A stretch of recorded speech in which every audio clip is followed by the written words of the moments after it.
জীবন আদর্শ শুনে চোখ দিয়া পানি ছাড়লেন, কান্না করলেন।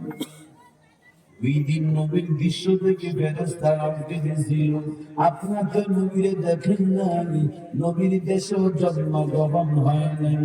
এই নবীর ইতিহাস শুনে যারা চোখ দিয়ে পানি ছাড়লেন, আমার মন কেন জানি শান্তি দেয়।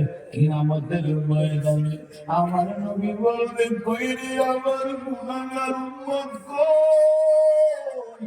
তুই আমি নবীরে দেখলি না, আমি নবীর দেশ জন্মগ্রহণ করলি না, অথচ আমি নবীর ইতিহাস পড়ে তুই কান্না করলি, শুনে কান্না করলি, চোখের পানি গুলি দিতা যাবে না। এই চোখের পানির বিনিময় আল্লাহ তোরে জান্নাত দিয়া দিবে।